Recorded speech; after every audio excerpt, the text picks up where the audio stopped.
Chapter 31. "What makes you think the cure isn't working?" Aaron asked Connor. The den was so silent, Jordan could swear he heard his cousin's racing heart.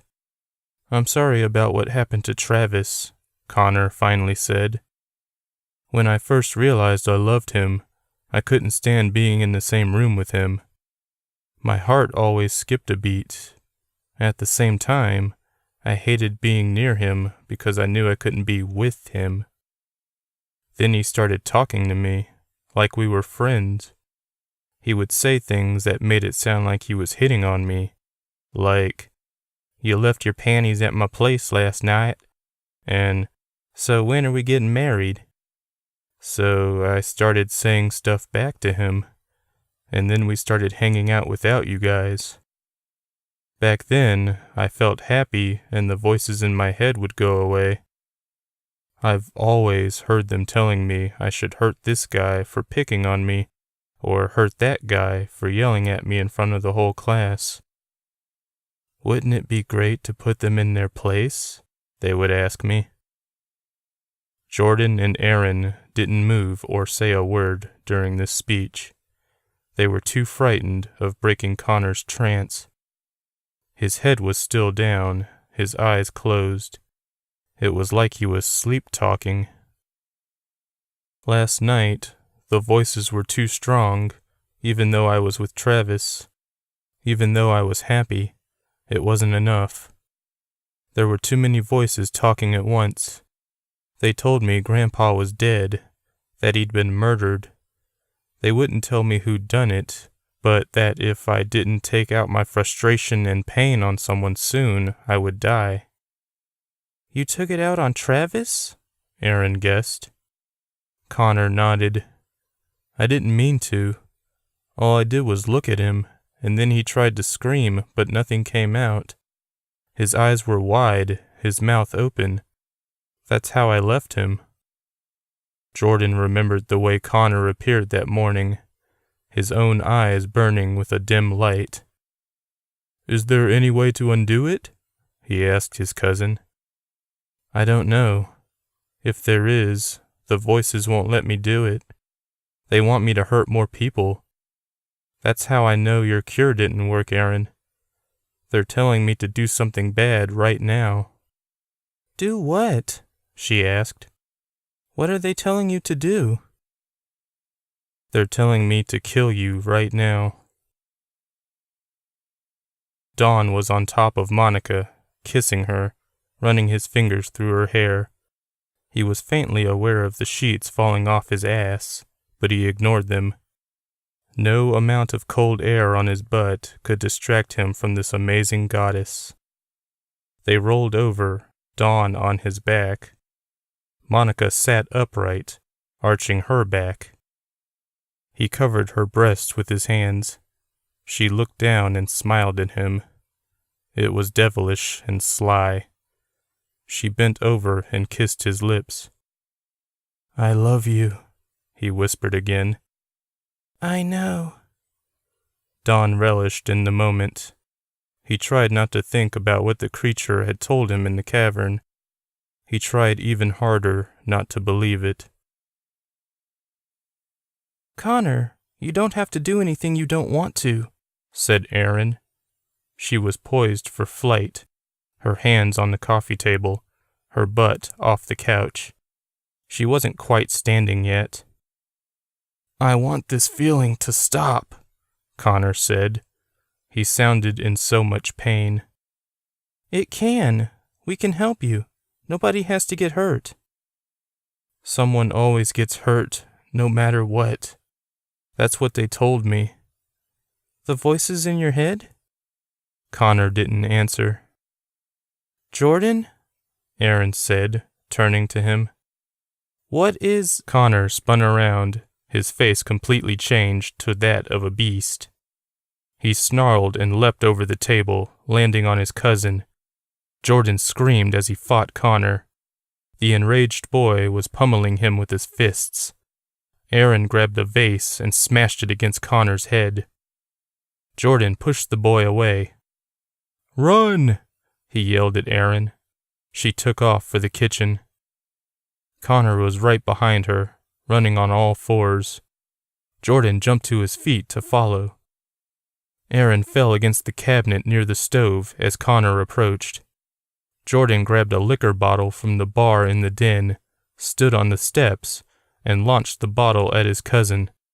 It smashed against the back of Connor's head. Connor spun around and roared. Then he grabbed several knives from a rack with one hand and threw them all at once. Jordan screamed and jumped backward as the knives planted themselves into the wall around him. One, however, found its way into his shoulder. Connor turned back to Aaron, but she had a frying pan in her hands now. She smacked him in the face and pushed him against the breakfast nook. She ran over to Jordan and helped him into the living room. Connor followed quickly. Jordan was knocked to the ground as Connor landed on his back. Jordan wrapped his arms around his head to protect it, trying to kick at his attacker. Aaron was slapping at Connor, trying to get his attention. He pushed her away, just in front of the fireplace. Jordan kicked Connor in the back, launching the boy forward. Connor was between him and the front door. Jordan pointed to the fireplace and said to Aaron, "Go through there, into the office." She crawled over the artificial logs and fell onto Dad's office floor. Jordan was right behind her. Before he could get all the way through, however, Connor grabbed hold of his ankle and began pulling him back into the living room. Aaron grabbed Jordan's hands and pulled him into the office. Connor lost his grip, causing the other two teens to fall against the desk. Jordan jumped up and quickly closed the partition in the fireplace before Connor could get through. He locked it and then ran over to the office door. He could already hear Connor running down the steps into the den. He managed to get the door closed just in time as Connor rounded the corner and slammed into it. Jordan locked it and shoved a file cabinet against it. After a moment, the attack on the door ceased. Jordan and Aaron stood in the office, daring not to breathe, despite all they'd gone through. They simply listened. They heard nothing. Deirdre tried to enjoy her dinner, but could not. She tried to enjoy the company of the man across from her, but could not. She was thinking of a completely different man than the one she'd agreed to go on a date with. Her date's name was Roderick. The man she couldn't stop thinking about was Donovan Scott. "Are you okay?" Roderick asked her. He was a handsome man, a few years younger than her, with curly black hair and light brown skin. Deirdre smiled as best she could. He had such a strong jawbone, she wanted to run her fingers along it. Despite his wonderful looks, however, she couldn't get into the spirit of the date. "I'm fine, just distracted." "By what?"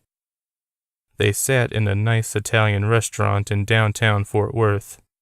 The place was dimly lit and busy as hell. Deirdre and Roderick were lucky to have gotten a table at all. She felt guilty for being in such a funk with a man she really liked. "Let me guess," Roderick went on. "It's that story." Deirdre never talked about the story with him, considering they hadn't been going out for very long. She also didn't want him to know that she was obsessing over it. Somehow he knew. "It's not," she finally said. "I'm not on that anymore." "How long have we been going out?" he asked. 2 months. 2.5, but who's counting? He waved it away.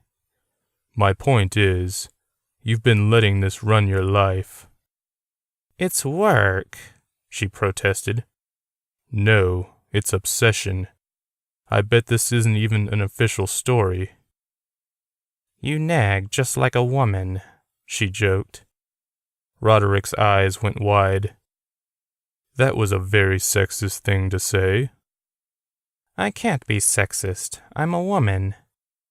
He crossed his arms. That was supposed to be funny. She poked at her Alfredo with her fork. She was usually so full of life and passion, but this story had drained her. You would be too if you'd spent so much time and energy on something only to run into a brick wall and have to give up. You said it was over, Roderick went on. Why now? Because I have nowhere to go anymore. I thought I had what I needed, and then I got the rug pulled out from under me. You still won't tell me what it's about? I don't see the point now. I just want to forget about it. He sighed. Fine. They dined in silence for a while, and then Deirdre exploded. The detective I spoke with said he didn't believe she truly killed her boyfriend, that the marks in the wound didn't match those of her nails, but she stayed silent during the trial, and there has to be a body buried in that backyard, but I can't dig it up because it'll look like I had something to do with it, and I can't go to the cops now because if I'm wrong, my career would be in jeopardy. She stopped to take a breath. Roderick stared wide-eyed at her from across the table. I only caught half of that, he responded. An anonymous call, she said under her breath. You're right. I need to make an anonymous call. I can't believe I didn't think of that. Roderick looked confused. I never said that. How did you get that from what I said? She backed from the table, excusing herself, and then ran outside, looking for the nearest payphone. She couldn't very well call from the restaurant, now could she?